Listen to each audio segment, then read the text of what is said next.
Hello बच्चों, कैसे हैं आप? उम्मीद करती हूँ आप बढ़िया और एकदम मज़े में होंगे।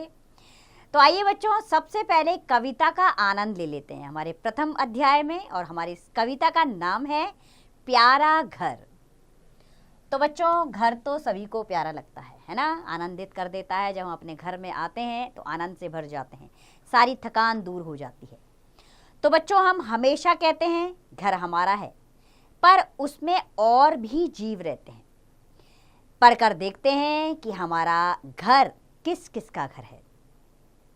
तो कविता यूं प्रारंभ होती है हमारी कि सदा यही तो कहती हो माँ, सदा यही तो कहती हो माँ, घर यह सिर्फ हमारा अपना। लेकिन माँ कैसे मैं मानूं, घर तो यह कितनों का अपना। एक बच्चा अपनी माँ से कह रहा है, माँ तुम तो सदा, सदा यानी कि हमेशा, तुम तो सदा यही कहती हो माँ कि ये घर सिर्फ हमारा है। सिर्फ यानी कि केवल, केवल अपना है।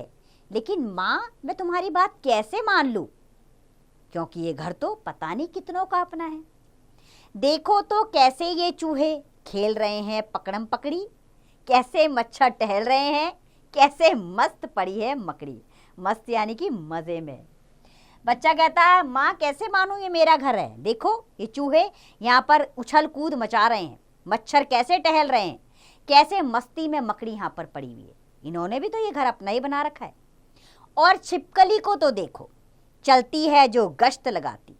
अरे कतारे बांधे बांधे कहाँ चींटियाँ दौड़ी जाती। और हाँ माँ, छिपकली को देखो, ऐसा लगता गश्त लगा रही है, यानी कि घूम रही है। और कतारें यानी कि लाइनों में, कतारें यानी कि लाइनों में कौन जा रही है? चींटियां दौड़ी चली जा रही हैं। तो माँ मैं कैसे मान लूं कि यह घर सिर्फ मेरा ही है। और उधर आंगन में देखो, पंछी कैसे झपट रहे हैं, बिल्कुल दीदी और मुझ जैसे किसी बात पर झगड़ रहे हैं। और माँ हमारे आंगन में तो देखो, आंगन यानी कि हमारे बगीचे में देखो, पक्षी आपस में कैसे झपट रहे हैं, जैसे दीदी और मैं झगड़ते हैं, बिल्कुल ये पंछी भी वैसे ही झगड़ रहे हैं। और ये देखो कॉकरोच भी दिन रात क्या यही न रहते, क्यों रहते ये इस घर में जो इसे न अपना घर समझते। और बच्चा कहता है, माँ इस कॉकरोच को देखो, ये दिन रात यहीं तो रहते हैं। अगर ये इस घर को अपना नहीं समझते हैं तो ये इस घर में क्यों रहते हैं। इसीलिए तो कहता हूँ माँ, घर ना समझो सिर्फ हमारा, सदा सदा से जो भी रहता सबका ही है, घर ही है प्यारा। तो बच्चा कहता है, माँ इसीलिए सिर्फ ये ना बोलो कि ये घर सिर्फ हमारा है, जो सदा सदा यानी कि हमेशा हमेशा से यहाँ रह रहे हैं जीव, ये घर उनका भी है। तो दिव्यक रमेश द्वारा रचित ये कविता हमें समझाती है कि घर केवल हमारा ही नहीं है, इस घर के अंदर हमारे छोटे मोटे जीव जंतु भी रहते हैं, उनका भी ये घर ही है।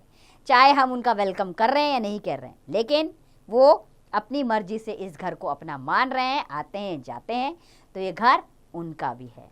अर्थात चीज़ों को बांटना सीखें। उम्मीद करती हूँ कविता आपको पसंद आई होगी। बहुत ही अच्छी कविता है, कंठस्थ कीजिए इसे, कक्षा में सुनाइए और सबके प्रिय बन जाइए। तो चलिए अब इस कविता का अभ्यास कार्य आप स्वयं कीजिए।